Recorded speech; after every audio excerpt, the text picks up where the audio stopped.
રાજકોટ જિલ્લાના ઉપલેટામાં મોજ નદીના કાંઠે સ્થિત પ્રાચીન શ્રી સોમનાથ મહાદેવ મંદિર ખાતે મહાશિવરાત્રિના પાવન પર્વની ભારે શ્રદ્ધા અને ઉત્સાહપૂર્વક ઉજવણી કરવામાં આવી હતી। શિવરાત્રી નિમિત્તે સવારથી જ મંદિરમાં ભક્તોની ભીડ જોવા મળી આવી હતી, જ્યાં શ્રદ્ધાળુઓએ શિવલિંગ પર જળાભિષેક અને પૂજા અર્ચના કરી ભોળાનાથના આશીર્વાદ મેળવ્યા હતા। ઉપલેટાના પ્રાચીન મંદિરમાં દર વર્ષે મધ્યરાત્રિએ આરતી અને પ્રસાદનું આયોજન કરવાની વર્ષો જૂની પરંપરા છે, જેમાં સ્થાનિકો ભારે આસ્થા સાથે સહભાગી થયા છે। તો સમગ્ર દિવસ દરમિયાન ભક્તોએ ઉપવાસ અને ભક્તિ દ્વારા આદિદેવ મહાદેવને રીઝવવાના પ્રયાસો કર્યા હતા।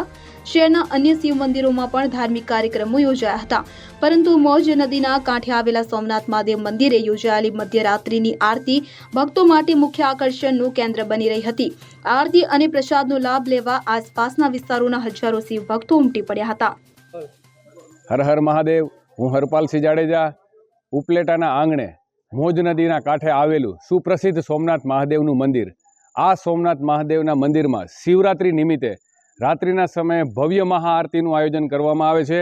આ આયોજન બાદ લોકો માટે જે કોઈ ધર્મપ્રેમી જનતા અહીંયા દર્શન માટે આવ્યા હોય એમના માટે મંદિર પ્રશાસન દ્વારા ભોજન પ્રસાદ અને ફરાળની પણ વ્યવસ્થા કરવામાં આવે છે।